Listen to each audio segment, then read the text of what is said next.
हरे कृष्णा। कैसे हैं आप सभी? तो चलिए दादी अम्मा को उठाते हैं। अम्मा चलो उठो, भगवद गीता सुना दूँ, गीता सुन लो।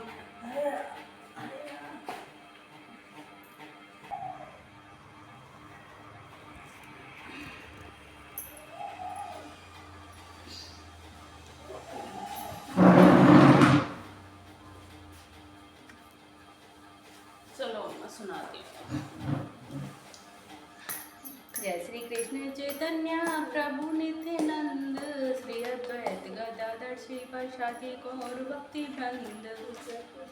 हरे कृष्ण कृष्ण कृष्ण हरे हरे, हरे राम राम राम हरे हरे। तो देखिए, कल मैंने अध्याय 1 शुरू किया था, कल से अध्याय 1 शुरू हो गया था और आज मैं कल अध्याय 1 का 1 श्लोक और 2 श्लोक पूरे हो गए थे, तो आज तीसरा श्लोक शुरू करेंगे।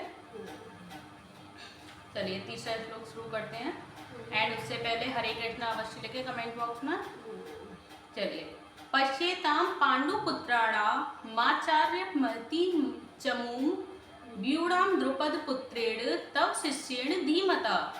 जिसका अर्थ है कि हे आचार्य, पांडु पुत्रों की विशाल सेना को देखें, जिसे आपके बुद्धिमान शिष्य द्रुपद के पुत्र ने इतने कौशल से व्यवस्थित किया है।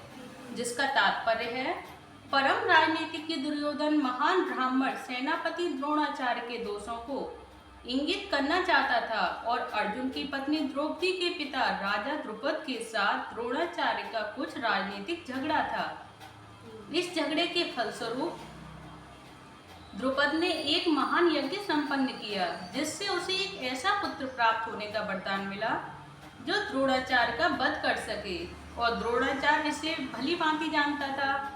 किंतु जब द्रुपद का पुत्र धृष्टद्युम्न युद्ध शिक्षा के लिए उसको सौंपा गया, तो द्रोणाचार्य को उसे अपने सारे सैनिक रहस्य प्रदान करने में कोई झिझक नहीं हुई।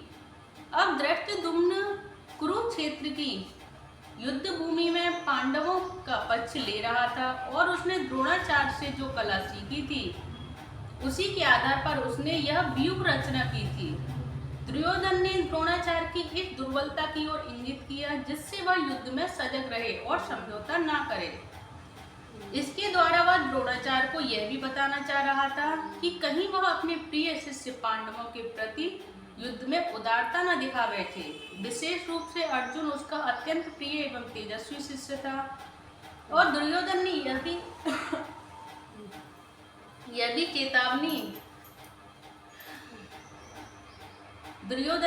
चेतावनी दी कि युद्ध में इस प्रकार की उदारता से हार हो सकती है। अब है 4th श्लोक नंबर। अत्र शूरा महेश्वासा भीमार्जुन समायुधि युयुधानो विराटश्च द्रुपदश्च महारथ। जिसका अर्थ है कि इस सेना में भीम तथा अर्जुन के समान युद्ध करने वाले अनेक वीर धनुर्धर हैं, यथा महारथी युयुधान, विराट तथा द्रुपद।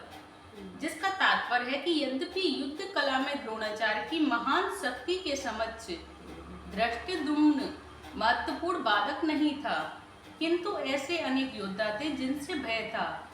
दुर्योधन ने उन्हें विजय पथ में अत्यंत बाधक बताता है, क्योंकि इनमें से प्रत्येक योद्धा भीम तथा अर्जुन के समान दुर्जय था। उसे भीम तथा अर्जुन के बल का ज्ञान था, इसीलिए वह अन्यों की तुलना इन दोनों से करता है। अब है 5वां श्लोक। धृष्टकेतुश्चिकितानः काशीराजस्य वीर्यवान् पुरजित कुंती भोजस्य शैब्यश्च नरपुंगवः। जिसका अर्थ है, इसके साथ ही धृष्टद्युम्न, धृष्टकेतु, चेकितान, काशीराज, पुरजित, कुंती भोज तथा शैब्य जैसे महान शक्तिशाली योद्धा भी थे।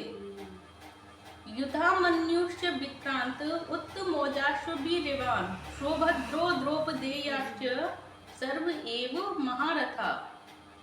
पराक्रमी युधामन्यु अत्यंत शक्तिशाली, उत्तमौजा सुभद्रा का पुत्र तथा द्रौपदी के पुत्र, ये सभी महारथी हैं।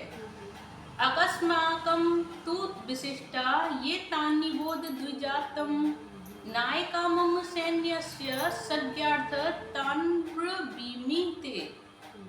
जिसका अर्थ है कि किंतु वे ब्राह्मण किंतु हे ब्राह्मण श्रेष्ठ, आपकी सूचना के लिए मैं अपनी सेना के उन नायकों के विषय में बताना चाहता हूँ जो मेरी सेना को संचालित करने में विशेष रूप से निपुण है।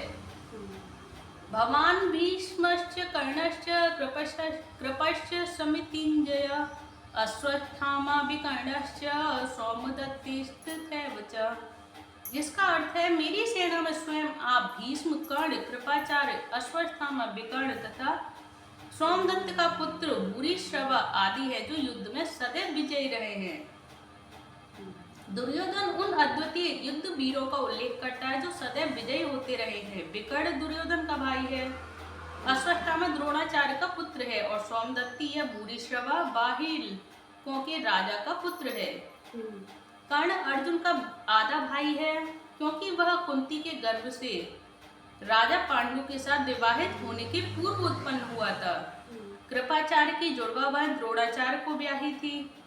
अन्ये च बहवः शूरा मदर्थे त्यक्त जीविता नाना शस्त्र प्रहरणा सर्वे युद्ध विशारदा। जिसका अर्थ है कि अन्य ऐसे अनेक वीर हैं जो मेरे लिए अपना जीवन त्याग करने के लिए उद्यत हैं। वे विविध प्रकार के हथियारों से सुसज्जित हैं और युद्ध विद्या में निपुण हैं। जिसका तात्पर्य है कि जहाँ तक अन्यों का यथा जयद्रथ, कृतवर्मा तथा शल्य का संबंध है, वे सब दुर्योधन के लिए अपने प्राणों की आहुति देने के लिए तैयार थे। दूसरे शब्दों में यह पूर्व निश्चित है कि वे अब पापी दुर्योधन के दल में सम्मिलित होने के कारण कुरुक्षेत्र के युद्ध में मारे जाएंगे। निसंदेह अपने मित्रों की संयुक्त शक्ति के कारण दुर्योधन अपनी विजय के प्रति आश्वस्त था। अपर्याप्तं तदस्माकं बलं भीष्माभिरक्षितं पर्याप्तं तुदमेतेषां बलं भीमाभिरक्षितं। जिसका अर्थ है, हमारी शक्ति अपरिमेय है और हम सब पितामह द्वारा भलीभांति संरक्षित हैं, जबकि पांडवों की शक्ति भीम द्वारा भलीभांति संरक्षित होकर भी सीमित है।